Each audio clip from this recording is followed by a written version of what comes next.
Jason Bedrick. Jason Bedrick is the first person on the Educational Freedom Institute podcast who is a repeat player. Wow. The first time we've had the same person besides Matthew, Nielsen, and myself, since we're always on the dang podcast together. But Jason Bedrick, Director of Policy at EdCHoice, is our first repeat guest. Offender? No, yes. Yeah, that's what. Is this to make it up for insulting me by waiting so long to invite me in the first place? Is that the? Yeah, that was the problem. Yeah, it's a good way to make up. I forgive you and I appreciate it.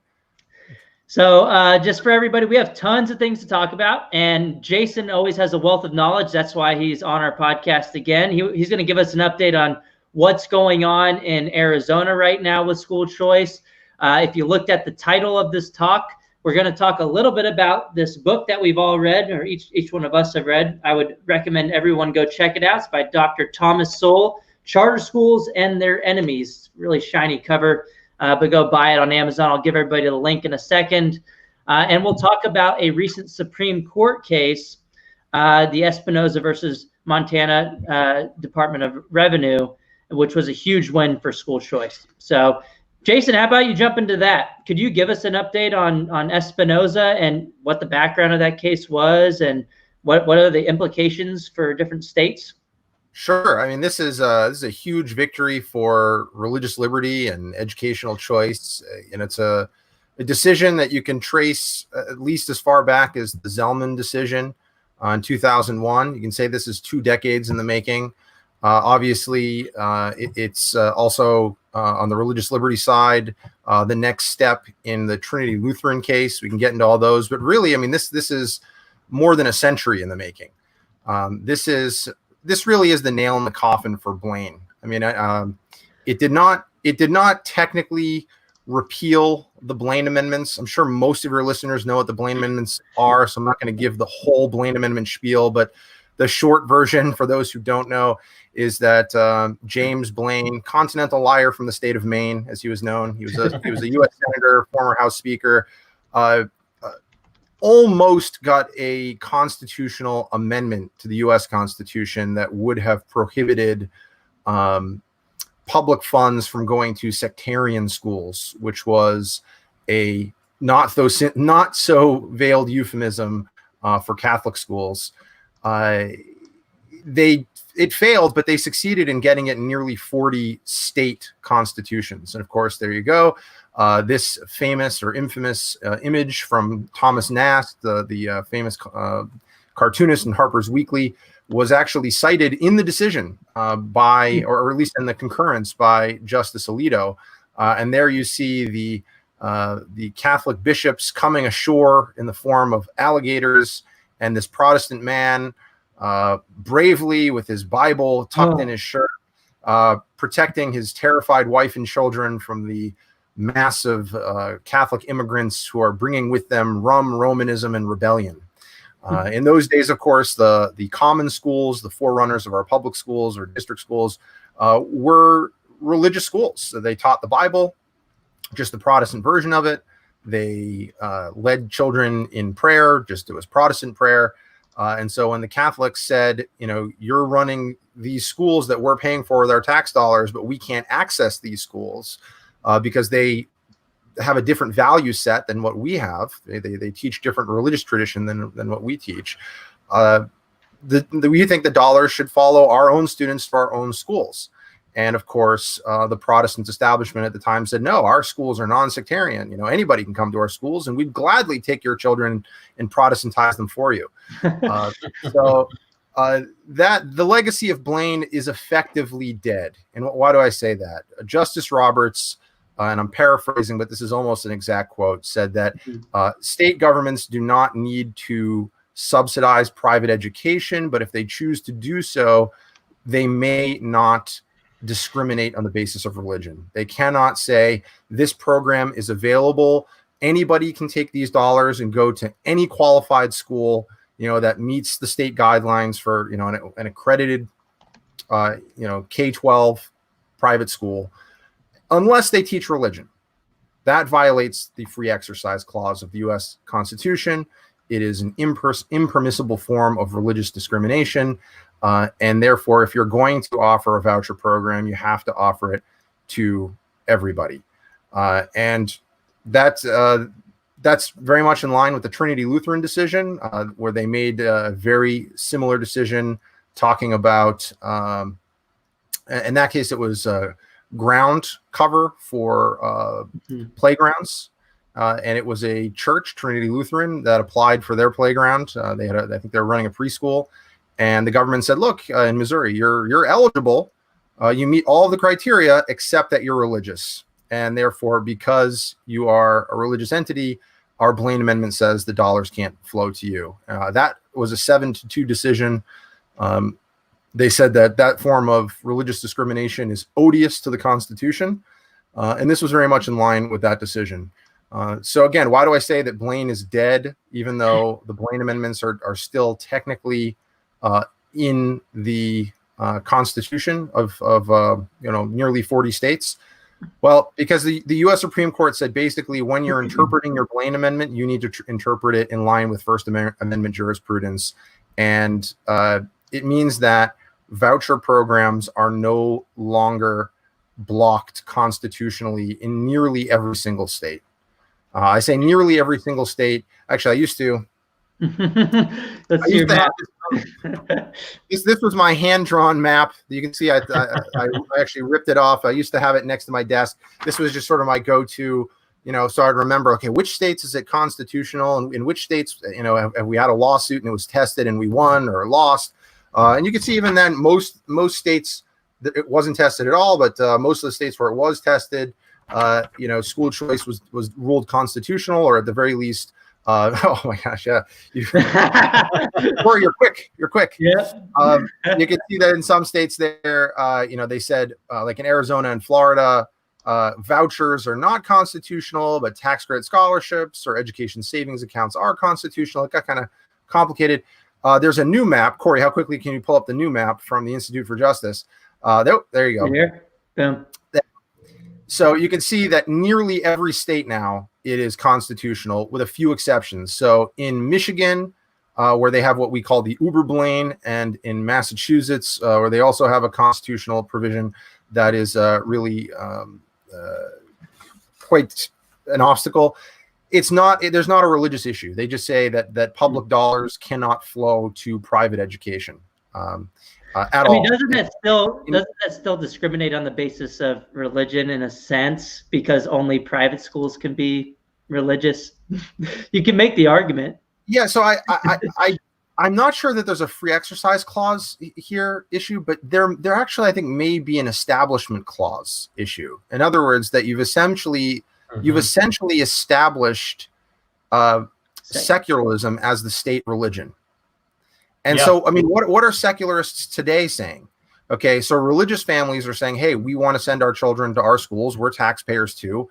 We want our children to go to schools that reflect our values and teach our religion. We think that this is an important subject that should be, not just a part of the curriculum, but it infuses our entire worldview, right? And the secular establishment says, well, that's nice, but you can do that on your own dime. And you still have to pay taxes for our schools. And of course, our schools are open to everybody, and we will gladly take your children and teach them our values, right? That's exactly what the Protestant establishment was saying to the Catholics 100 years ago.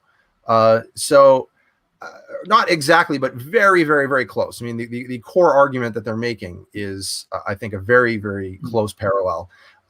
Is there a constitutional case? I know, Corey, that you and Neil McCluskey and others, Dr. TJ D'Agostino, Dr. Steve Calabrese, and others have made this case.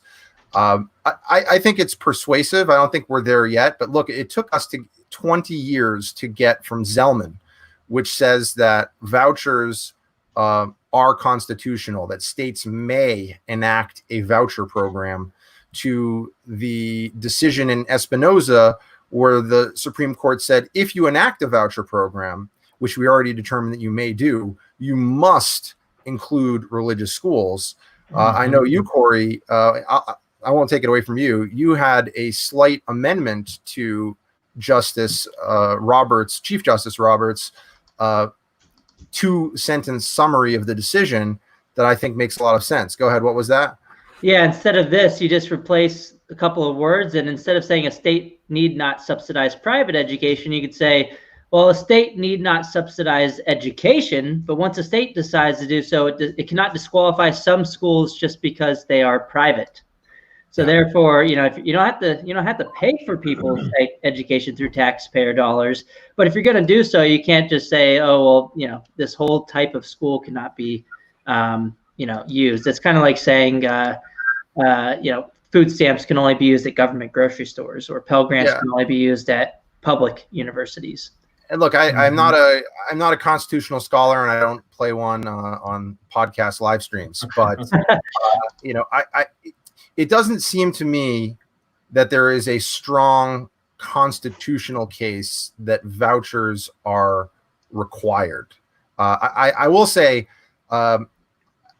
you and Neil and some of the others have made a case that was more persuasive than I would have anticipated initially.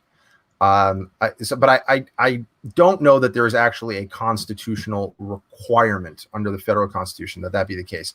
That being said, I strongly believe that the argument that you have made is much more in line with our founding principles and the principles that the United States is still supposed to stand for.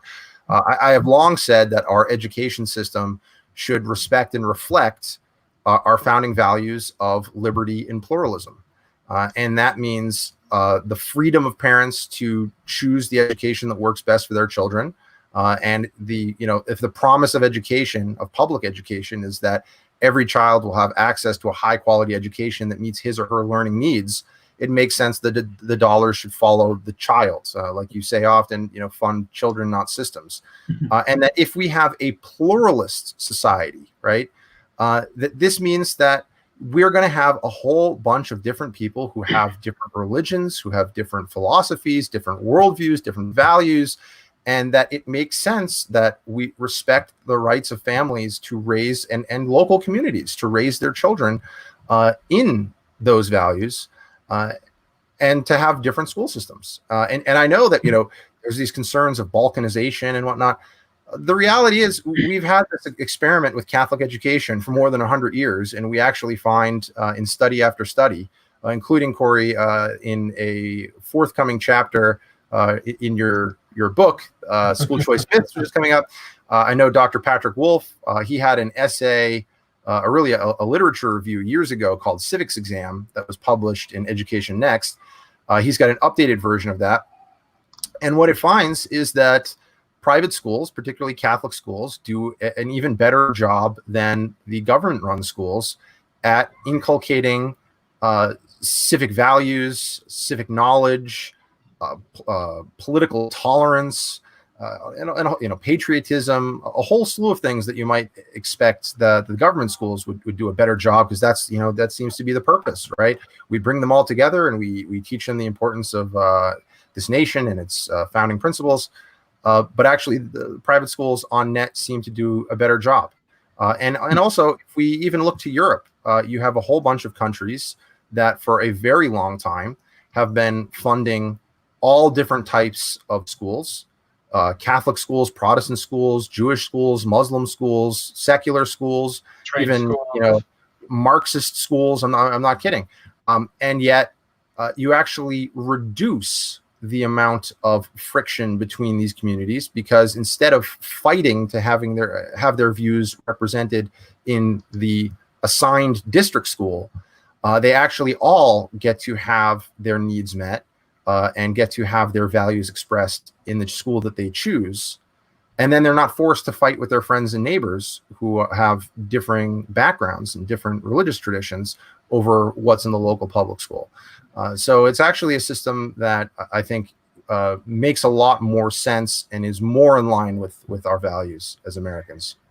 Yeah, I think another argument there is that if your schools have a strong incentive or competitive pressure to teach logic effectively, then you won't question people's backgrounds and you won't be intolerant of other people's views because of that lack of logic. Instead, you'll understand that, hey, we can disagree on something, but we just have different arguments that we make and different beliefs about things. So I think if people are well trained in logic, they tend to be more tolerant of other people's views instead of just thinking that the other person's evil.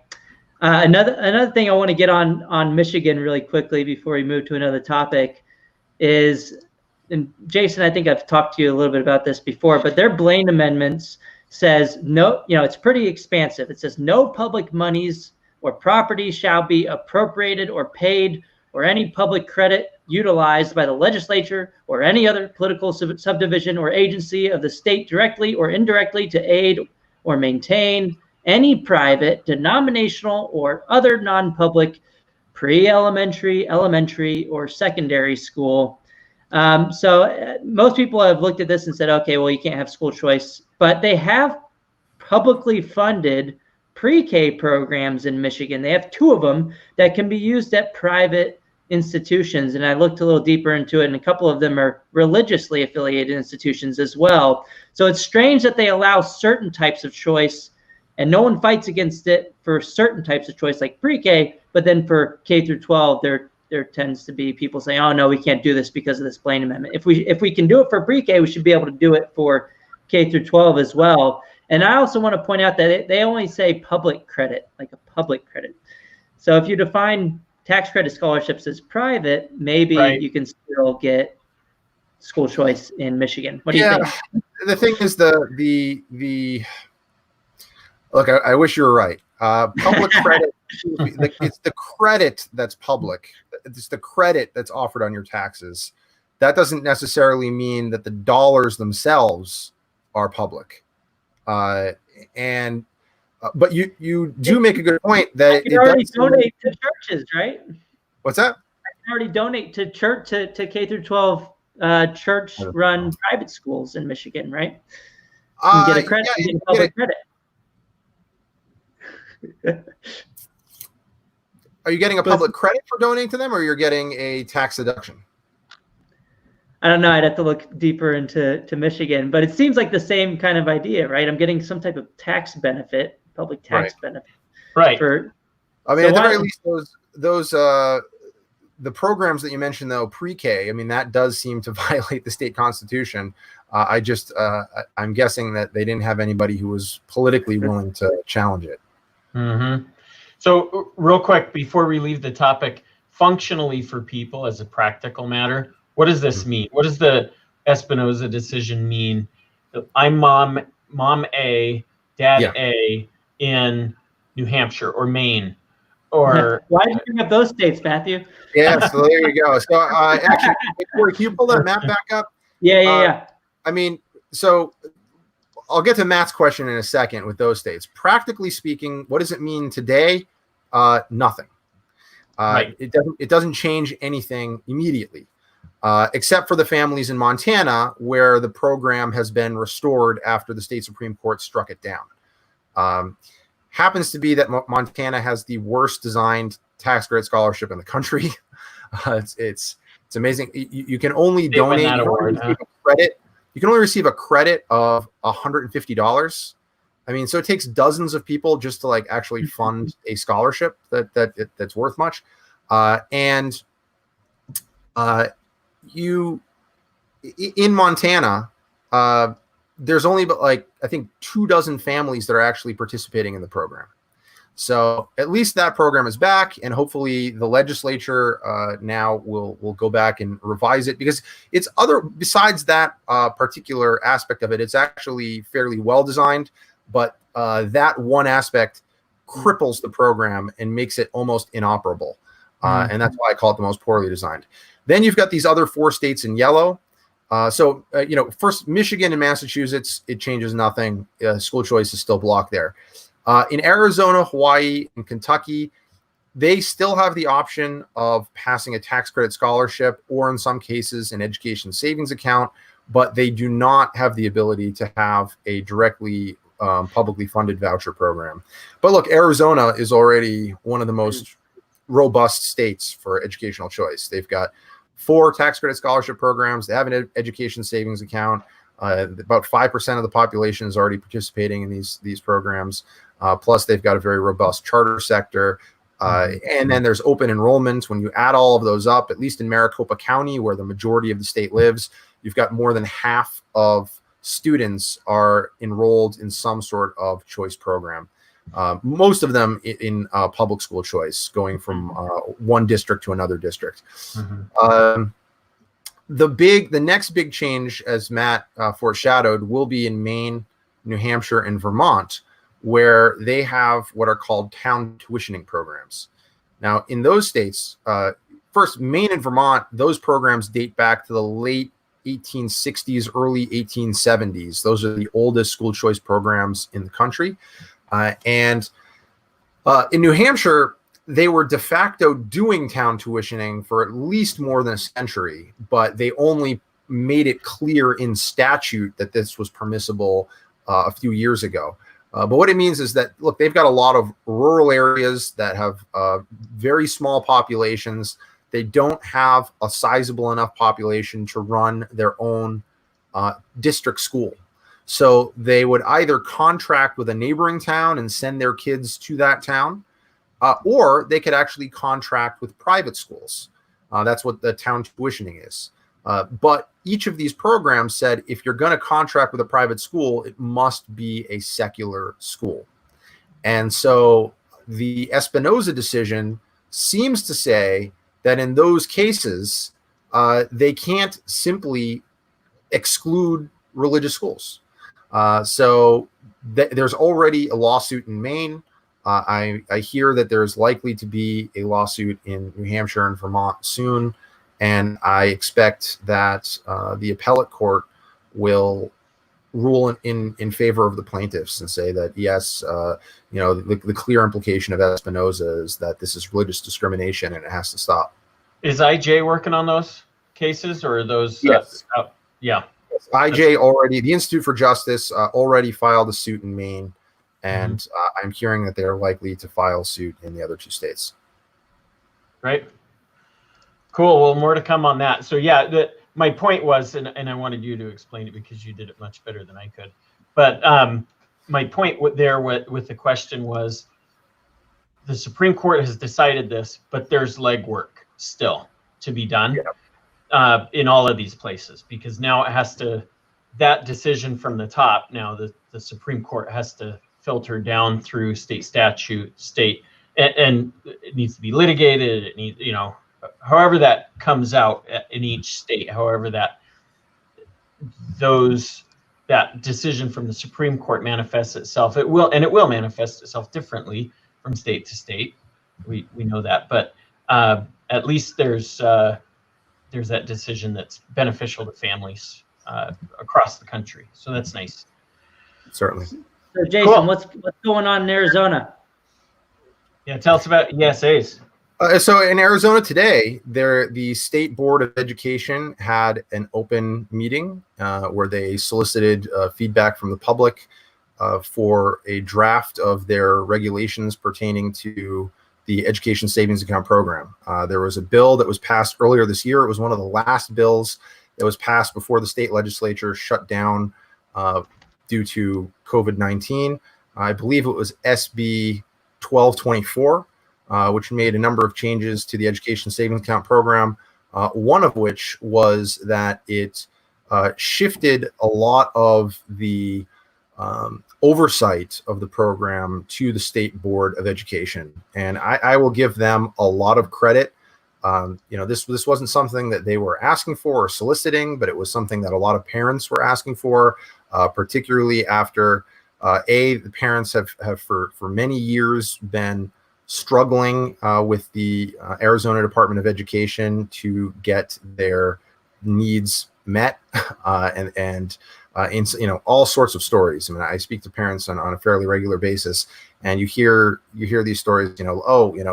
I had this item approved, and then later they told me that it was not approved anymore, and now they're telling me I have to go pay things back. Or I was in a group. There are some Facebook groups for ESA parents.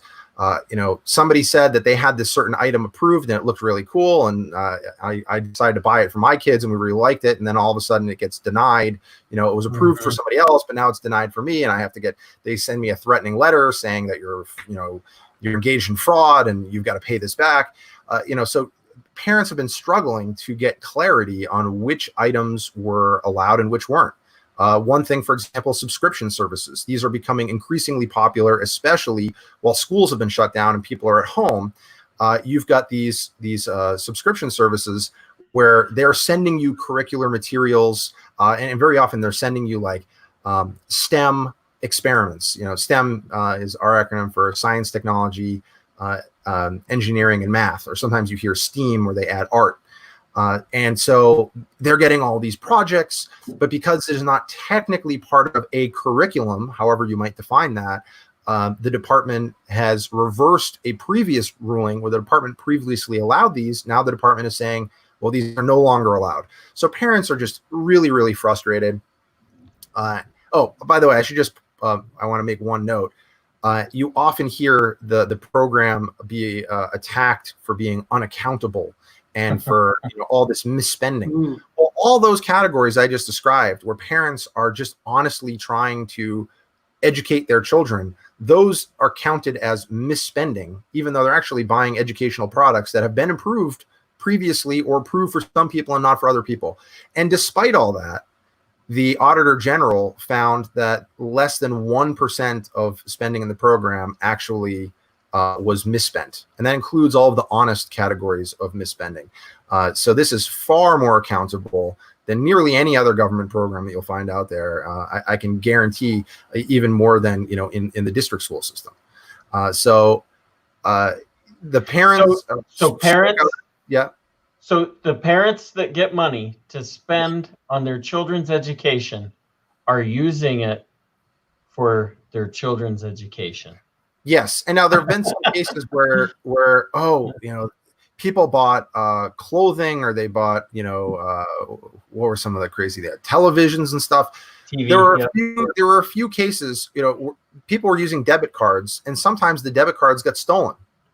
Either the card itself or through a card reader. You go to Walmart and you buy some things that are Walmart is an approved vendor, because even though most of what they sell is not approved, they do sell a number of approved items. So somebody goes to Walmart, they buy some things, and a card reader is compromised. Well, now some scammer is buying a bunch of stuff. It gets caught, but that's not because parents were misusing the program. That was a case of a scammer. Right, that can happen anywhere, and of course it's not reported that way in the media. Unfortunately, the media in the state is very, very anti-educational choice. Unfortunately, but I give a lot of credit. The State Board of Education had a hearing today. There were, it seemed to me, dozens of mostly moms. There were some fathers too, but mostly ESA moms who were speaking about the various elements of the program that need to be tweaked, areas where there needs to be a little bit more oversight of the Department of Education to make sure that they are, adequately meeting the needs of families and running the program efficiently. For example, one of the categories of eligible students are children of parents who are blind. And yet there was somebody who came on today and was saying, yeah, the only problem is the program is not accessible to people who are blind. She needs to rely on other people to do a lot of the paperwork and stuff like that, because they have not done it in such a way that it actually meets one of the eligibility categories. So there is a lot of work. I mean, it's this parents, I will say, over and over were saying how appreciative they were for the program, what a godsend it's been for their children. But the Department of Ed has a long way to go to meet their needs. And I give, again, lots of credit to the Department of Ed, to the State Board of Ed for the way they have been actively soliciting feedback from ESA parents about how the program is working. It's good. So when is Arizona going to expand that program to everybody? Well, they tried once. Unfortunately, Prop the 305? bill was not, that was Prop 305. It went to the ballot. It was rejected by the voters, but there were a lot of people who were in favor of the program who also opposed the ballot initiative because of the interaction with something called the Voter Protection Act, Matt? Yeah. Mhm. Which essentially says that if something is passed on the ballot, in order to make any changes to the program, you require a 3/4 majority of the state legislature, which is practically impossible. Yeah, You couldn't get the 10 Commandments through with a 3/4 vote of the state legislature. So, so there were a lot of people who said, "Look, we want the bill that was passed, but we don't want that bill set in stone, because especially a new program like this, we're constantly going back and tweaking it, changing it, improving it." And so there were a lot of people who were in favor of school choice and in favor of the expansion who also voted it down. So it's not open to everybody yet, but Arizona, again, still has the most robust school choice environment in the country.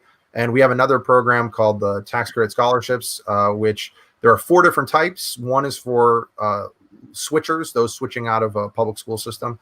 You've got the low income scholarships. You've got the disabled or displaced scholarships. And then you have one that's available for everybody. There you have it on the EdCHoice website. You have one that's available to everybody. So really, every child in the state is eligible for at least one type of private school choice program. That's pretty cool. Yeah, I mean, doesn't EdCHoice have like this EdCHoice Share? I'm not going to go look for it right now, but I think Drew Catt did something like EdCHoice Share where they count up the states with the most, and I think Arizona was 1 or 2. I think it's Florida and Arizona. Yeah, I think Florida might be number 1 and Arizona number 2. Florida deserves it. If Arizona's going to get beat out by another state, then Florida. It's going to be Florida, yeah. And I see in the comments, Kayla Svedin has a number of comments you might want to highlight here. She is an ESA mom. She testified today in front of the State Board of Ed, and she is the head of a group called Empowered Arizona Families. You can find them on Twitter, Empowered AF, and I highly recommend following her account. She's fantastic. Yeah, she just got into a scuffle with Brookings Andre Perry over the last couple of weeks, and she's done a really good job at just responding to claims using facts and logic. And look, this just this isn't her full-time job or anything. She's a mom that has a student, a special needs student, right, using the program, and she just pretty much asked, like, why shouldn't I be able to choose a school that works for my child? And there's just no response. I mean, there is no good response to that. And so everyone should go follow her. I'll put the link to her Twitter in a second, but it's at empowered_AF, empowered_Arizona Families, or AF. So I'll link to that in a second. But we should really talk a little bit about at least what the title of this talk is, which is, or this in Conversation podcast, which is Charter Schools and Their Enemies. I'll put a link for everybody. It's available on Amazon. It came out on Thomas Sowell's 90th birthday a week or 2 ago. Available on Amazon. So check it out. I will say we have to tell everybody that Matthew and I had an interview set up with Thomas Sowell, and so did Jason, but that's unfortunately been postponed until further notice. We'll keep everybody updated whenever we get more information on that. But we would like to talk just a little bit about our take on the book and why everybody else should read it. So Jason, what's your main takeaways from the book, and what or maybe just some things you'd like to highlight from the book? Well, look, I mean, just to take a step back, I've been a long time fan of Dr. Sowell. He is one of my intellectual heroes. There are very few books I could say that I read and really changed my worldview, but he had a book called Conflict of Visions, which I would go grab on my bookshelf, but I'm sort of tethered to my computer right now. But Conflict of Visions, he's had a phenomenal. He's written over 50 books. I've got more than a dozen of them over here. Basic economics, applied economics, public intellectuals in society, or intellectuals in society. I mean, there are some really phenomenal books, but Conflict of Visions is one of the best. I read that in college. He basically contrasts two views, which he calls constrained and unconstrained. Elsewhere, he calls it the visions of the anointed versus the tragic view of the world. And really, explains why you've got all these disparate, policy subject areas, and yet people sort of seem to land on one side or the other of all of them, and they don't seem to be connected. But he's a brilliant intellect. He grew up very poor, came from a very rough and tumble background, and yet was able to rise up. Went to Ivy League schools, studied, got his PhD at the University of Chicago, studied under Milton Friedman. He was at the time Marxist, studying under Milton Friedman, although later became a free market economist and a great friend of Friedman. I actually found when I was doing a little research as I was reading the book, I wanted to see, what else he had said about school choice in the past. There was actually a debate in 1986. On one side of the debate was the head of the AFT, the American Federation of Teachers, Al Shanker, and there were two other people. I didn't recognize their names. On the pro school choice side of the debate was Thomas Sowell, Milton Friedman, and William F. Buckley. So it was a great debate. I can guess who won. Yeah, well, I posted on the JP Green blog, and you can go back, check it out. You can find it on YouTube. But in the book, essentially what Dr. Sowell does is he examines charter schools and their enemies.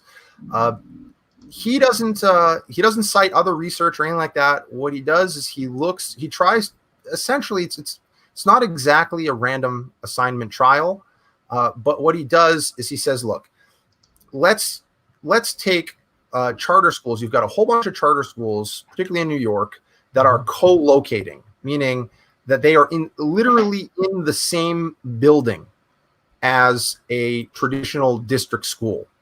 And so they're essentially serving the same population. They're serving children from the neighborhood. The racial and socioeconomic background of these two populations is roughly the same. Now, there is one major difference, which is that everybody in the charter school opted to be in the charter school. So what you really want to have is a random assignment trial where you look at those who opted in and randomly did not get in because of a lottery, or opted in but randomly did not. That would be the ideal. But this is sort of, if that's the gold standard, this is sort of a silver standard review. So look, he's essentially controlling for buildings, he's controlling for race, he's controlling for socioeconomic status. And because you've got such long wait lists, you actually do have a whole bunch of people who applied to get in that still end up in the district school anyway, right? So again, not quite gold standard, but pretty close.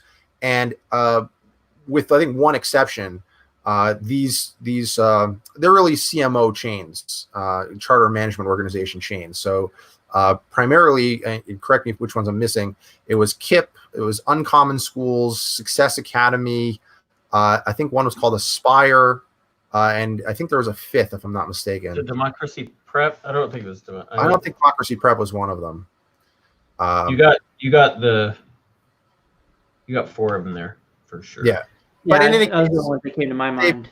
They basically they blow the competition out of the water. Achievement first, right?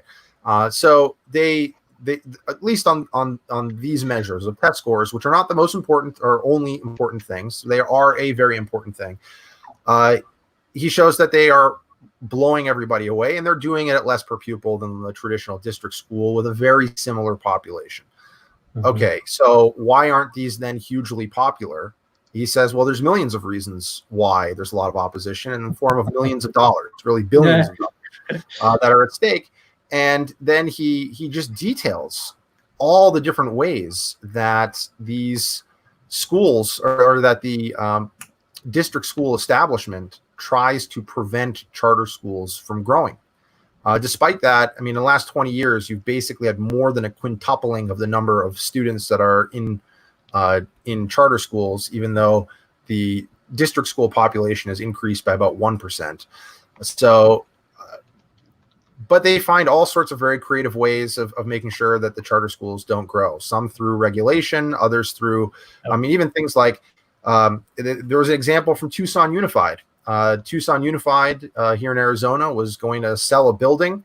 They didn't want to sell it to a charter school. A charter school offered $2.1 million to buy a building, and they decided they would sell it for $1.5 million to a developer with the caveat that they couldn't use it for a school. Right? Yeah, they had to tear it down. They were willing to forego more than $500,000 that they could have put into the rest of their school system. They could have used to pay teacher salaries and to put money into the classroom for kids. They said, no, we would rather not have that money so long as there's not a charter school nearby that families might want to use. He details all across the country cases like this where they sell a property and they put a clause in the contract saying that, for the next 50 years, this can't be used for a school. The way in New York, where they were hiding the fact that they had a whole bunch of empty space in some of these schools so that charter schools couldn't use the state regulations to co-locate with those schools. And these are empty buildings that are being funded by the taxpayers, and we want to get our bang for our buck. There are kids that want to go to the school. There's a school that's willing to teach the kids. What they need is building space. And we've got this empty taxpayer-funded space, but they're trying to keep them out of those spaces. Yep, it's crazy. So I want to put you guys on the spot here real quick, and I'll give you a second to do it. But do you guys have like a favorite chapter, a favorite line, a favorite phrase? I have mine, and I'm going to read it, and I'll give you guys a second to come up with yours. But here's mine. So this is from page 130, and it's from the chapter called The Future. I'll read it here. So it says, schools exist for the education of children. Schools do not exist to provide ironclad jobs for teachers, billions of dollars in union dues for teacher unions, monopolies for educational bureaucracies, a guaranteed market for teacher college degrees, or a captive audience for indoctrinators.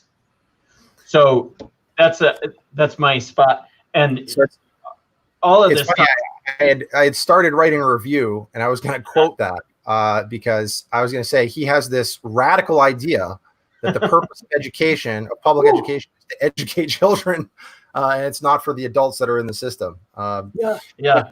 There was I wouldn't say there was a favorite quote, but I did like at the very beginning, at the preface, he talks about this meeting in the 1970s where there's a whole bunch of different policymakers and public intellectuals that Irving Kristol of the Public Interest had gathered, and they were talking about trying to improve the school system that African Americans had, which these schools were really terrible that were serving these students. And so he says, you're talking as if good education for Black children is something that has never happened before and that has to be created from scratch. And everyone in the room is just blown away. Like, well, what do you mean? And so he starts telling about the school he went to. It was a segregated school. It was all Black. It was Dunbar High School in Washington, D.C. And how actually this school that was run by Black people for Black people was able to provide a very high quality education. Unfortunately, I mean, and the real tragic irony is that it was destroyed post desegregation. And he points out that this actually happened to a lot of Black schools. Now, he's not arguing we should go back to the era of segregation, God forbid, far from it. His point was that this very well-intentioned policy of ending the horrific segregation of this institution meant essentially that the white establishment that was hostile to African Americans then ended up taking over their schools. And in many cases, just running them into the ground, which really was tragic. And then you have a system today where, there's still a great deal of racism to be overcome. Probably, I would say a lot less than in the era of Jim Crow, but a lot of the district lines are still drawn the way that they were drawn back then by these racists to have these separate school systems. So there was a lot of food for thought in this book. But he was saying that the closest you get sort of to the Dunbar High School as it was in those days was a lot of these charter chains that are opening up in areas where there's a high degree of poverty, where it's mostly African Americans and Hispanics, and they are, taking a no excuses approach. And people misunderstand what no excuses means. It doesn't just mean no excuses for the kids, meaning that there's, very strict discipline or stuff. What it means is really, and this is what it really meant initially, no excuses for the adults. The adults do not say, there's poverty in the world, there's hunger in the world, there's racism in the world, there are all of these social ills, and we can't educate these kids until we've solved all those social ills. They say you no. can't achieve. Right. It's worth trying to address all of those ills. It's worth trying to rid the world of poverty and racism. But we cannot let that be an excuse. These kids, they only have third grade once, hopefully. And so they don't have time for us to solve all of these, seemingly intractable problems. We cannot let those things be excuses when it comes to we as adults in the system educating the children. And so they have very high expectations, not just of the kids, but of themselves as educators. And by all accounts, Thomas Sowell shows with the data that they are doing a phenomenal job. And it's not just the data. It's the long wait lists from low-income minority families to get their children into these schools, which they see as a passport out of poverty.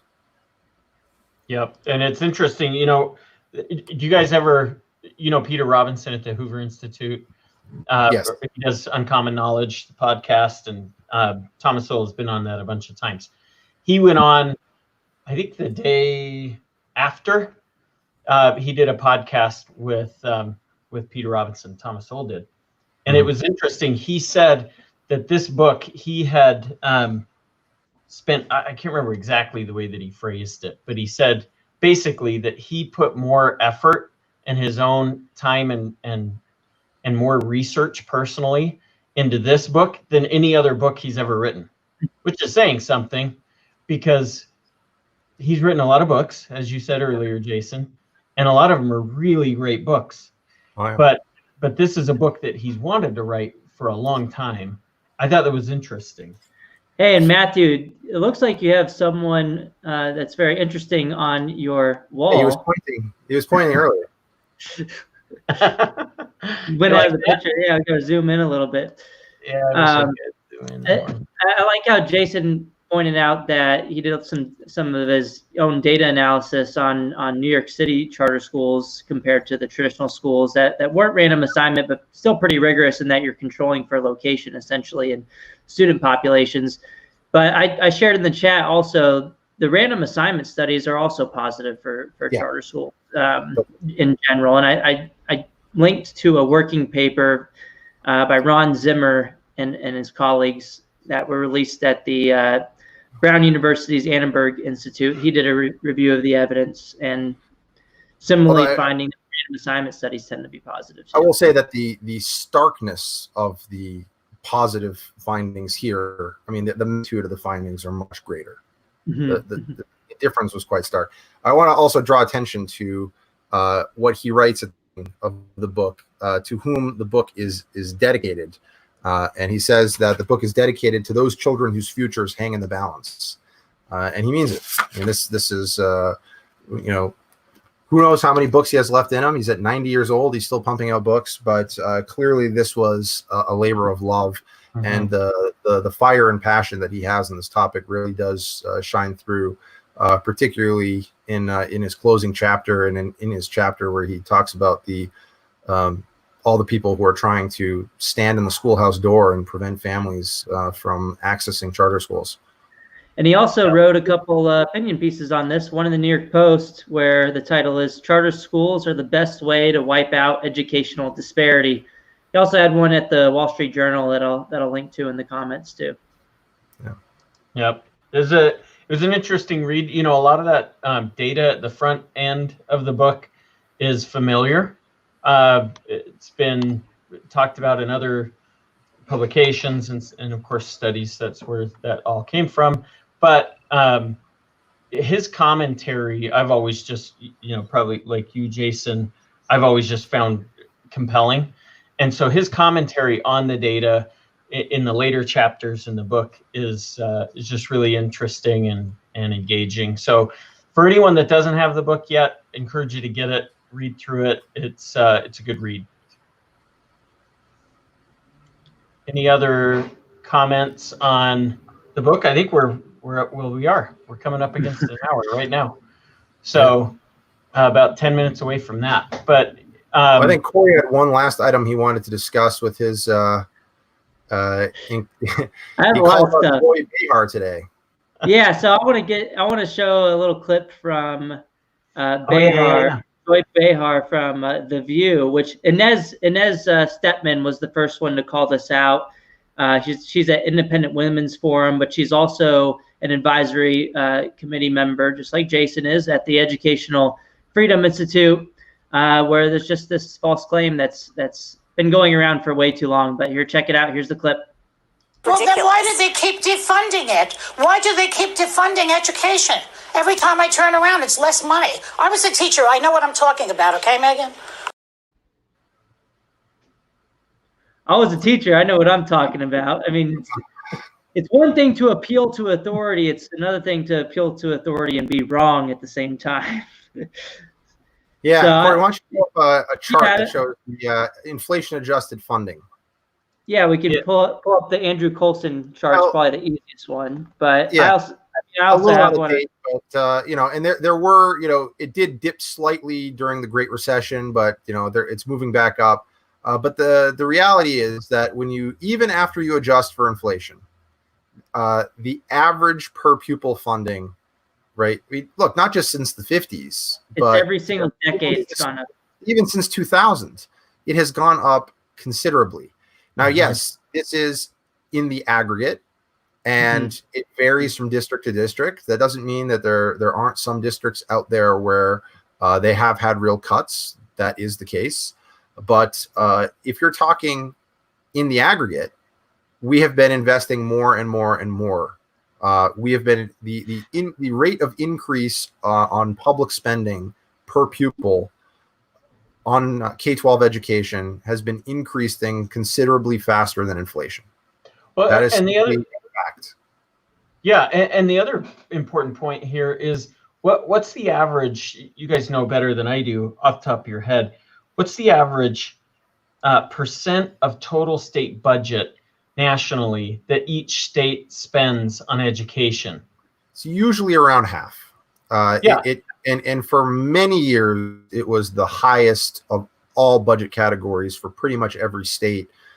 In recent years, healthcare has risen, especially as the baby boomers age, and there's a decrease in the number of births relative to older folk. You have more spending on healthcare. But even in those states, education is far and away number 2.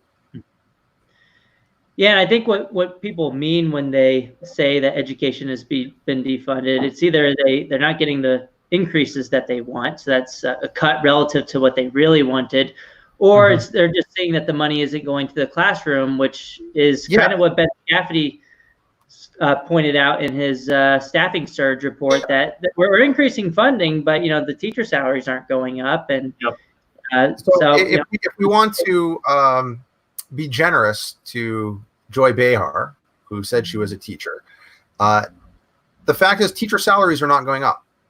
Teacher salaries are flat. In fact, when you adjust for inflation, have slightly declined in the last decade.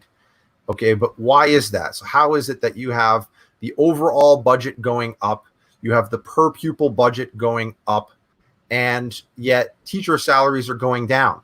Well, the obvious answer is that they are spending those dollars in areas besides the teacher salaries. Corey, I don't know how quick you are here, but do you have some of those Ben Scafferty charts that show where they are spending, how much they're spending on teaching staff versus how much they're spending on non-teaching staff, or at least the growth in teaching staff versus non-teaching staff over the last several decades? I mean, I've already pulled up the back to the staffing surge. Is it in the slideshow? Maybe it's in there. It'll be in there. I think you may have passed it. growth in students versus other public school personnel. So you have growth in students since between 1950 to 2015. If you scale it, relative to students, administrators and all other staff have increased by about 7 times the amount of students, which is much more than the amount of teachers and total that's all staff, right? So on the far left, you've got the purple. That's the student population, which basically doubles over that period of time. And then you've got a fast rate of growth for teachers, but a far faster rate of growth for the non-teaching staff, more than 700% growth. And now, some will say, ahead. one thing on this, there is one caveat, which is that during this time period, you do introduce students with special needs to the classroom. Yep. That has to be taken into account. That's why Scafferty also says, okay, well, let's look at this again, starting, in the 1990s, by which point you already have the integration of students with special needs. Yep. And he still finds, it's not quite as stark, but he still finds that the increase in spending on non-teaching staff far outpaces the increase in spending on teaching staff. And so that's where the money's going. They say, look, we don't have money in the classroom. Our teachers are underpaid. Give us more money. State government gives them more money. And they say, okay, great. We're going to go hire new administrators. Yeah. We're going to go, buy a new stadium. We're going to buy other things. We're not actually going to, put it into the pockets of teachers. We're going to hire other staff to pad our union dues. Well, yeah, if you have more staff, you have more union membership, which more political power, and then more union dues. But that doesn't happen when you raise teacher salaries. Okay, 2 more clips. We only have a couple of minutes, Jason, so we'll get your quick. We're going to play both the clips real quick, and then after both of them, just let me know what your thoughts are. Look, American investment in education is a promise to students and their families. If schools aren't going to reopen and not fulfill that promise, they shouldn't get the funds. Then give it to the families to decide to go to a school that is going to meet that promise.